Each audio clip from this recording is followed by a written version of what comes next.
The Fall of America by the Most Honorable Elijah Muhammad. Chapter 55. Can America Exist? The coming of the white man to the Western Hemisphere was for the purpose of expansion away from his brethren in Europe. Europe was divinely given to the white race as a home when they were driven out of Arabia 6,000 years ago to abide there on that continent until their day of reckoning comes to them. These are the days of reckoning for the white race, as their religious scholars and scientists agree. But because of their nature, evil, they cannot help doing evil things against the righteous. They make war against the righteous, the black man, to prevent him from accepting righteousness and the doings of righteousness. Today, the black man in America is a prey into the strong, powerful hands of his enemies, the children of their slave masters.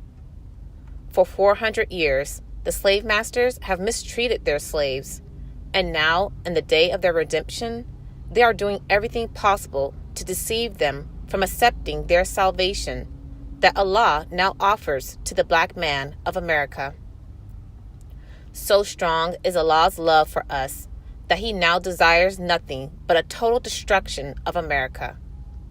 They hate me with a bloody hatred, and they try to kill me for teaching the truth to my people. They do not want the black man of America to enjoy freedom, justice, and equality.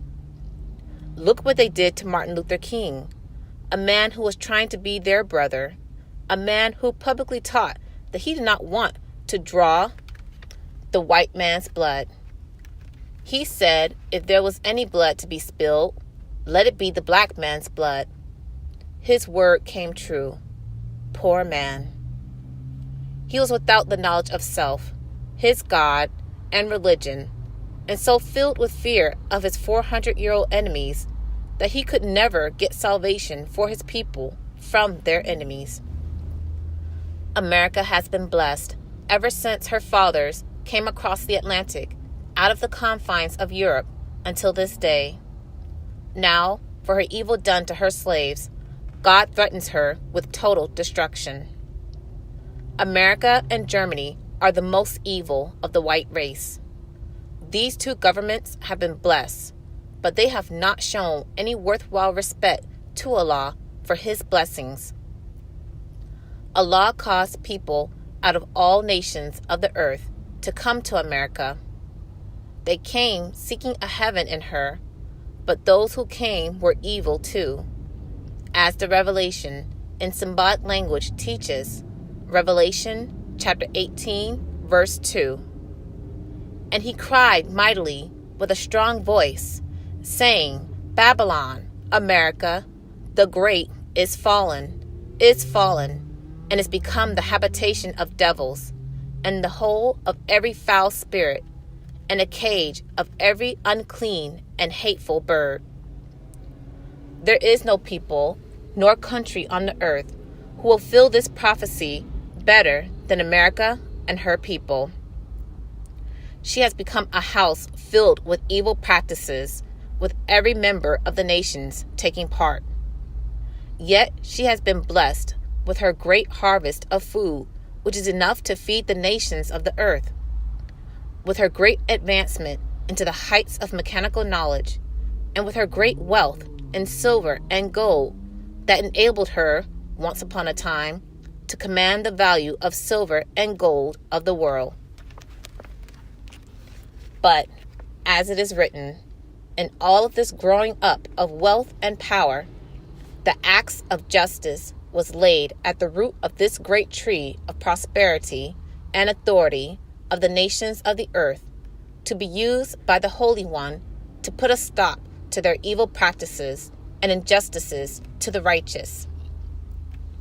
America has prospered from the labor of her black slaves. She pays the black man high wages and salaries, and then takes them back from him through the high cost of living. This high cost of living, or trying to live according to the way the white man lives, keeps the black man down.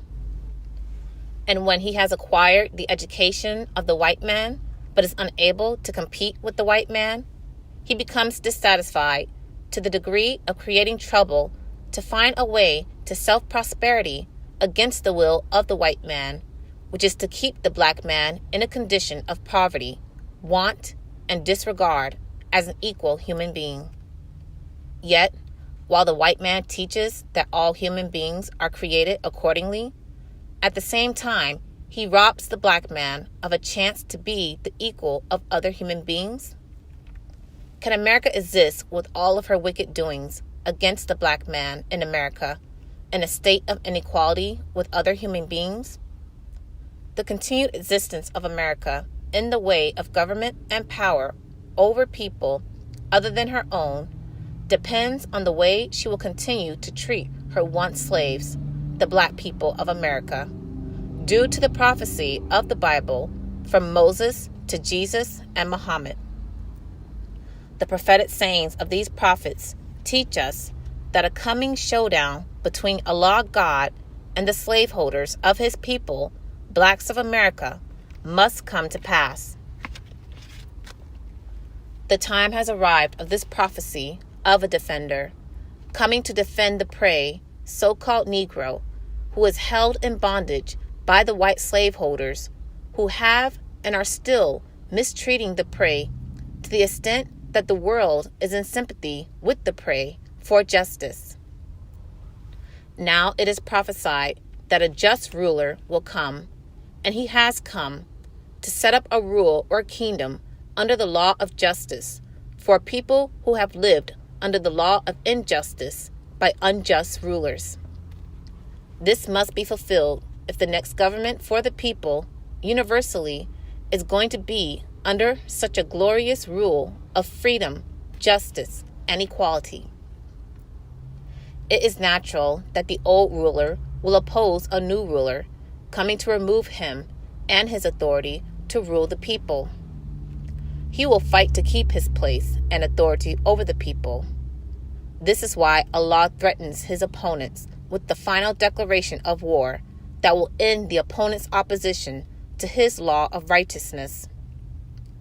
I have been writing for many years of the coming doom of the world of Christianity, and mainly America, who is the root and the cause of this present judgment of America. The judgment of America is due to the way that she has treated the so-called Negroes, black people of America, for 400 years. The very hour in which I am writing, America is still mistreating her once slaves with the worst kind of treatment ever accorded human beings. America practices the way of her father's treatment of the American so-called Negroes under what she calls a law of freedom, but this freedom is only in word, not in practice. The slave master's children's blood, heart, and way of thinking toward the once slave is the same as their father's. They find it so free to beat and kill the once slaves, so-called Negroes, at will, that they will continue this practice of mistreating and murdering the slaves day and night, because there is no law of justice for the black man of America, who was the property of the fathers of America's white citizens. America never thinks in terms of being equally punished for the wrong done to a so-called Negro. The Bible's parable of Baal riding the donkey must be remembered.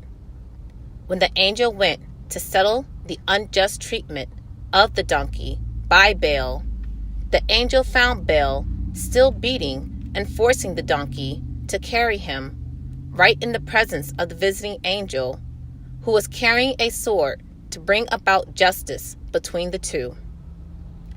It is almost impossible to say that America can exist.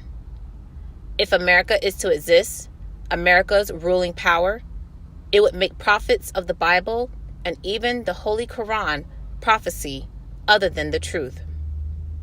It is impossible to make them outliers who wrote the doom of the race, that it would come at a certain time, and that certain time is now known.